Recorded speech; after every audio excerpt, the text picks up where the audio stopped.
Ho, ho, ho, and welcome to Septic Shock Road Trip, episode 3, I believe. And our cross-country road trip takes us to Vermont. That's Vermont. And along with me, Clive Davis, is my co-conspirator. Introduce yourself, sir. Ron Scott. Hi, everybody. Hello. Hi. Sorry, is it Christmas? What was with the ho ho ho? Just trying to stay optimistic. Oh, okay. Is it Vermont have some sort of connection to Santa? Possibly. I don't know. I don't know. If you know, okay. Listener. No, you did it. I was wondering where it came from. So okay, never mind. So we're going on our road trip. So we're in the car. Here we are driving. Yeah. And we're going on the way to Vermont next. Yes, and a horror film for each state, although right. As we get a bit further along, I think some states may have more films than others, right? But I think Vermont's a small enough state that we'll stick with the one film for this one. And this is 1976's Dark August. Directed, co-written and co-produced by Martin Goldman and co-written by its star, J.J. Barrie. I had never seen this film before. Had you, Rob? Oh, really? No, never. No, this was really a movie you hadn't seen before. I'm surprised. Well, you know, I try and mix it up a bit, and it sounded kind of interesting, and I want this trip to maybe have some surprises in store for me as well.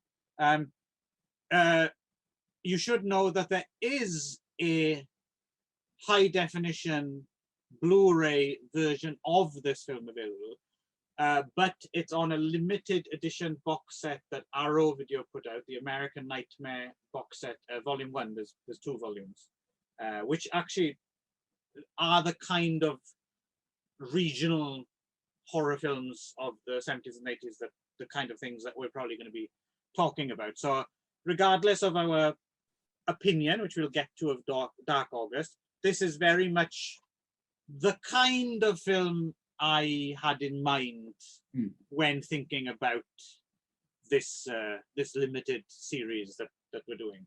Right. Right. So I'll do a very brief kind of plot overview, I suppose.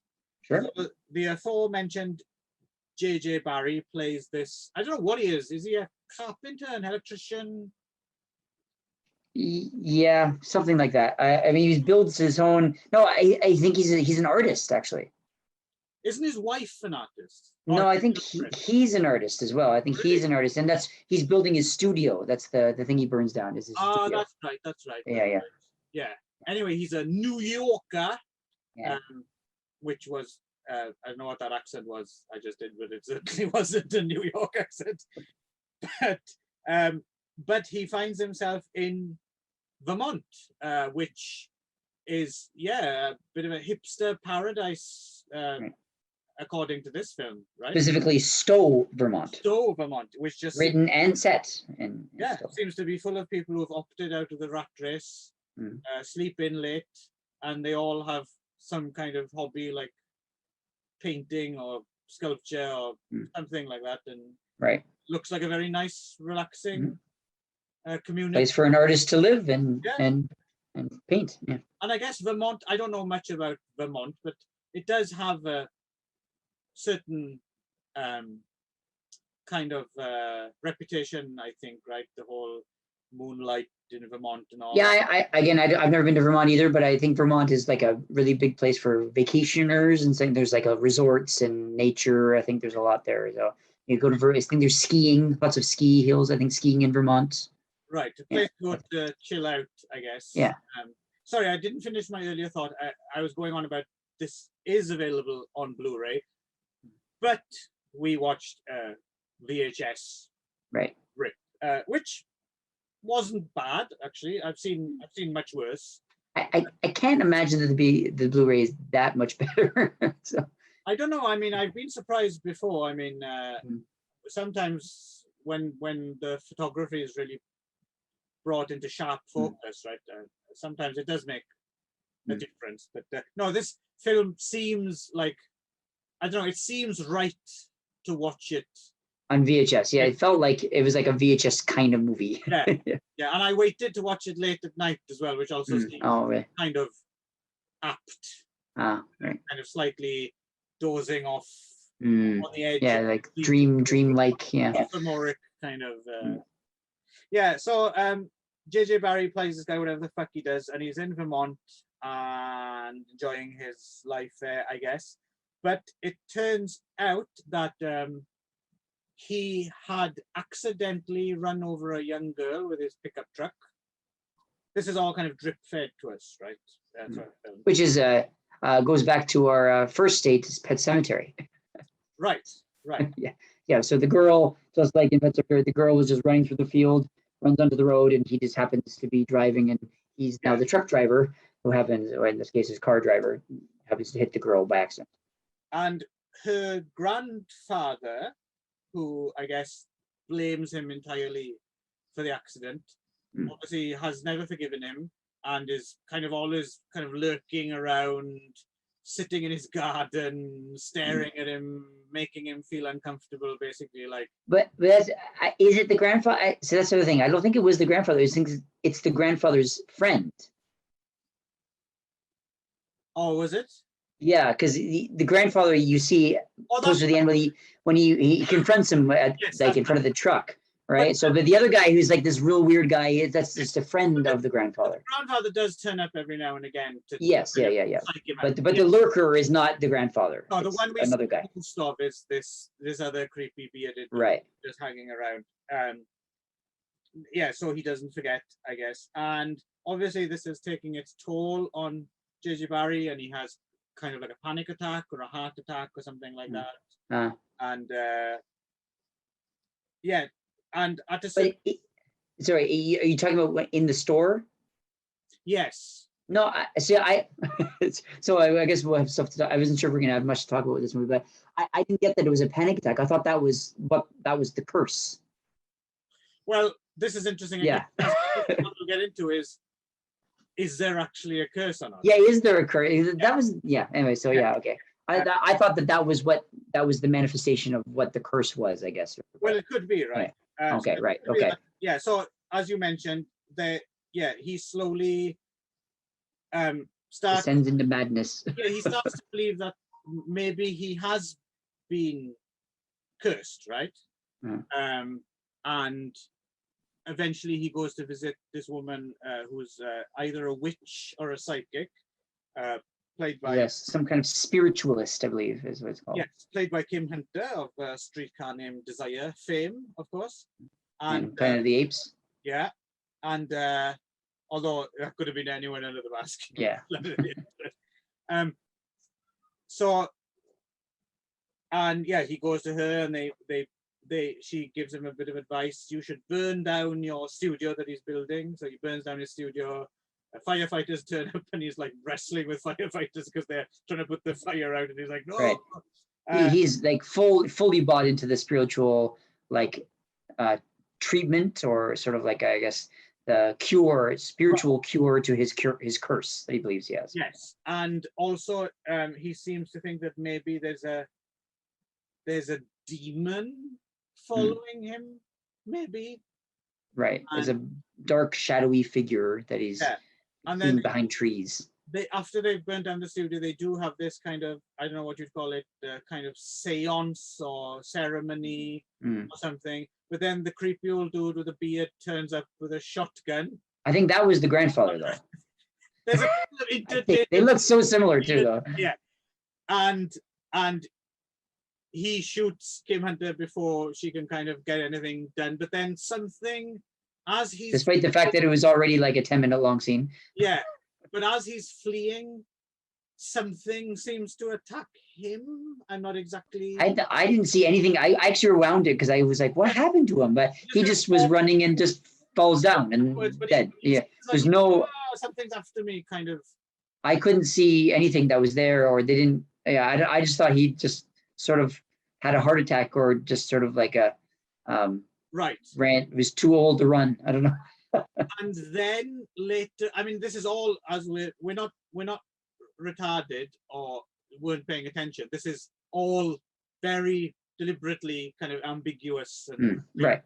And then after that, there's when he thinks JJ Barry thinks, okay, maybe this is all over and done with, and then his own dog turns against him, and is that because the dog suddenly realized that he's a demon, or he gets possessed, or and then he's forced to kill the dog, and then there's like a mysterious footprint, which is kind of like a cloved hoof footprint, right? But we're not quite sure what that's about. And it ends. Yeah. That's it. That's the end. Right. So yeah, this is an odd one. What yeah, I mean, what did you make of Dark August, Rob? Well, I don't know. Well, I mean, where do I begin with this? Well, what you were just saying sort of piqued my interest. You were saying that maybe there wasn't a curse. Is that what you think? Was that the idea you got? Well, I don't know. I mean, it's because they made a big deal about this.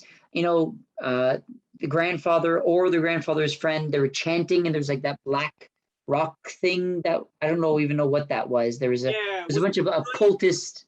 Was it a dried pumpkin, maybe, because the witch is eating pumpkin seeds? Okay, but because there was like a table of like all this sort of like random like occultist kind of paraphernalia, and then Kim Hunter, the synth score over the top of it. Yeah, and then not Kim Hunter, the love interest, what's her name, Carolyn Berry, who is I guess JJ Berry's real wife, I guess, right? She finds it, and then there's a big thing made about this, and they bring the pumpkin or whatever it was to the spiritualist Kim Hunter, and she's like, oh, this is a thing, and that's what the whole thing was about, trying to like take away this curse that was something connected to this pumpkin rock thing. I don't know, but I never once thought that it was that surprised me that you said that. I never once thought that the curse may not have been real in the world of this movie. I thought that it was real. There was a curse. He put a curse, and then he was trying to get the curse off, and that was the end. But I never really once considered that it was just in his mind the whole time. So yeah, no, I was watching it, and I couldn't decide between. It could go either way, but I definitely watched it through the prism of maybe he just had this extreme guilt, and that these two old dudes aren't really following him around. Just every time he sees them or imagines seeing them, they remind him of what he did, and he's being eaten up inside, and he had the panic attack or the heart attack, and then all these other people come into his life, and they talk all this occult bullshit, and he kind of, oh yeah, maybe that could be it, but it could just be remorse on his case. And then when the old guy turns up with a shotgun, I mean, he could just be, I'm gonna kill that guy, and this girl got in the way. Yeah, and the dog. I mean, dogs are interesting in that dogs can sense strange things, and the dog could have just sensed, oh, my master's gone really weird and nasty, or he's just imagining the growling and he just shoots the dog for no reason, or I mean, I gotta be honest, that take makes the movie a lot more interesting because I was just taking it fully at face value that it was just there was a curse, and then he was trying to get it lifted, and then it was it. But the fact that it might have not have been real actually was like, oh, that's actually kind of interesting. But I never really got that when I was watching it. Because my main point was that, I mean, the manifestations of the curse was he's in a shop and he feels really bad. Yeah. For one part, and then he's building a studio with his friend, and his friend cuts his leg by accident. Right, because he's not paying attention, he lets slip. And that's it. I was like, well, wait, that's all the curse is? I was like, and then he's like, I have to fix this curse. And I was like, well, wait. Those seem very, very small.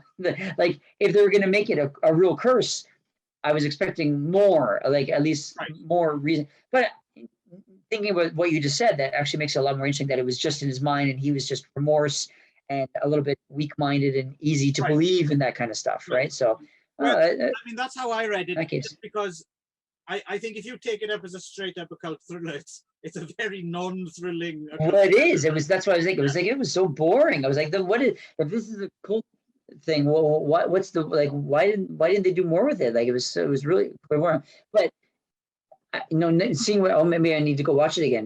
Now that you've said it, I didn't never once even crossed my mind that it might have just been in his mind the whole time. Well, that's interesting then, because maybe that might explain. I noticed you did just use the word boring, and I didn't find this film boring. It's definitely a slow burn. I'll do that. It doesn't rush, but I never actually found it boring at all. I was always kind of curious as to what was going to happen next, and I'm wondering if that is because I was watching it in that way. Yeah, must have been, yeah. Because even now, I'm thinking like, oh, that's actually a lot more interesting now that I think of it.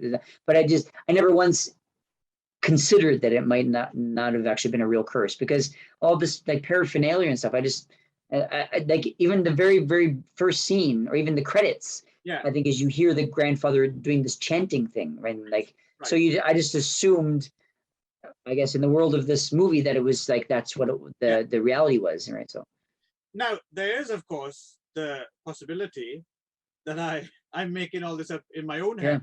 It was meant to be an occult thriller all the way, and it failed totally. And in which case, it's quite boring. Yeah, but the way I chose to take it, and the way I kind of enjoyed it in a way, I have to admit, it's not a great film by any means, but I kind of dug its weird, dreamy, kind of ambiguous vibe. I have to admit, I found it a worthwhile watch. I kind of enjoyed it, even if it's.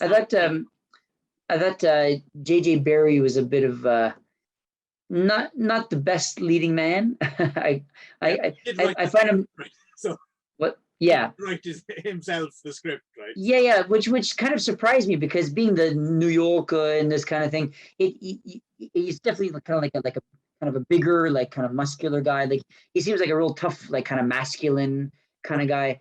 And the fact that he would, like, when I was reading it, because I knew that he wrote it too, like there's a lot of like kind of like exposition about spiritualism and the stages of whatever, and so my guess was that he himself was kind of a spiritualist or something, and wanted to write this movie kind of talking or expounding kind of the information that he has or that he believes. Right. I got so like almost like he was the Kim Hunter character in real life. But I was like, it seems so out of character for this real kind of like masculine, testosterone-y kind of guy, which is what he kind of seems to be. Yeah, so that was kind of a disconnect, whatever. And then he didn't, and he's also like really unsympathetic, like when he meets the grandfather, he goes up to the grandfather to like this scene was like he goes to apologize, like, look, I'm really sorry. I feel really bad, like, and the grandpa was like, whatever, like, get the fuck out of here, right? And he's like, hey, I'm talking to you. You accept my apology. And you're like, well, and then there's like any chance of sympathy just goes out the window. And then he's like pushes the old man and stuff. I was like, that kind of went off the rails. I was like, like, I don't know what you were expecting there. So it just sort of like makes you don't really root for him, right? So in which case, even if it wasn't a real curse, whether or not it was a real curse, I think that's a bit of a failing. Is that I think the main character should be a little bit more likable, or a little bit more sympathetic, in order for you to care what's happening, right? So, yeah. Right. Yeah, I guess so. Although he is at least convincingly bewildered throughout. I genuinely felt he was quite confused by what was going on. Right. Yeah, I don't know how much. This can just be a short episode, but I don't know how much more to say about it. But it is interesting that it can be viewed a number of different ways. Oh yeah, I guess so. Again, I was totally shocked. I didn't even think that when I was reading it. When I watched it, it was just like a straight like, okay, there's an occult. Okay, he's cursed. That's it. That's the curse. Okay, I guess I gotta go. You gotta go get the spiritual. Okay, get that. Well, here's a bit for Kim Hunter to do. She chants for like 5 minutes straight, and then this sort of like weird ending that doesn't mean anything. So But if you look at it from what you're saying, is that maybe it's he was imagining the whole thing. He was wrecked by remorse, by guilt, and he was sort of imagining stuff. And then was the idea at the end supposed to be that maybe there was supposed to be the twist ending, that maybe there was a demon the whole time? Right. Well, yeah, I don't know. I mean, Yeah, I don't know. could So be anything, right? I mean, or it could, yeah, I don't know. And Yeah. I think you're not supposed you're not supposed to know, I guess. Yeah. because it has that vibe throughout, right? Of a kind of slightly hazy. There's there's more than one like dream sequences, which are really like kind of like trippy stuff going on. So The only thing I would say, like I said, I kind of dug, and it's a little bit of nostalgia for me as well, even though I haven't seen this specific film before. That kind of regional horror vibe was very familiar to me. Right. The one thing I would say though is it's never particularly scary. No. It's not a scary. I think it was meant to be more kind of creepy, atmospheric, I think was what it was going for. But even that, it wasn't really. Either. Yeah. It's kind of, it's a slightly bewildering, like I said, that kind of weird, hazy, lazy summer in Vermont kind of. Right. A bit of a, it's an odd one to categorize, actually. But I think if you like kind of offbeat kind of regional oddities of this period, there's a lot worse. I mean, there's a lot, just flat out boring or crap. Or I think this has something going for it. I was kind of surprised because, like I said, I'd never caught up with it in the past. So this was, I was glad to finally see it, and glad it was actually, I got something out of it. Right. Okay. Okay. Well, That's it. That's Vermont done. Dark August, and for small episode for a small state. Yeah, there we go. And to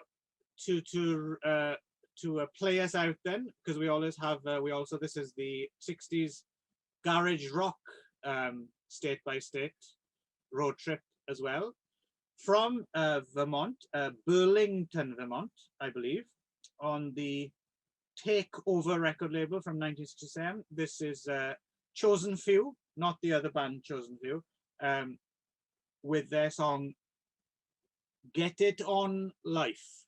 And me and Ron will be back next time, where we'll be going to, hang on, bear with me, I've got it written down here, Massachusetts, which I think might be a 2-part episode. Uh-oh. Yeah, because we've got a major city in the form of Boston, right? Right. And there's larger Massachusetts. So I think okay. Are we breaking it down that way? We might double dip when we get to Massachusetts. Anyway, that'll be in a month's time. And it's goodbye from me. Goodbye. And from me. Smooth as always. And playing us out. Here we go. Chosen Few.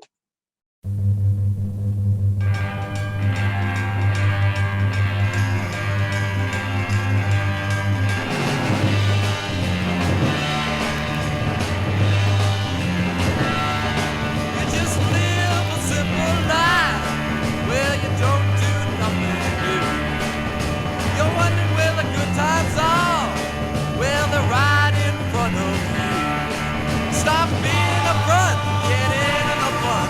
Come on now, girl, get in on love, on love.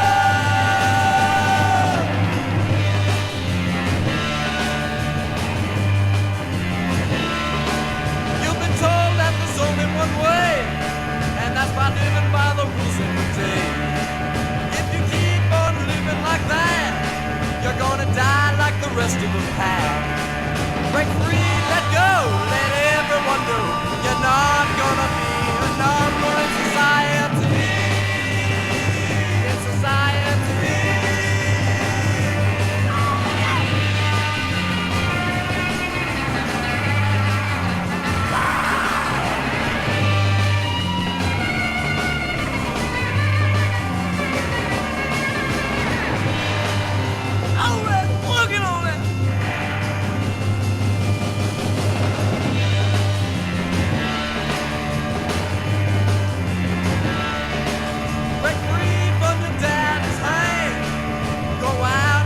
simple man.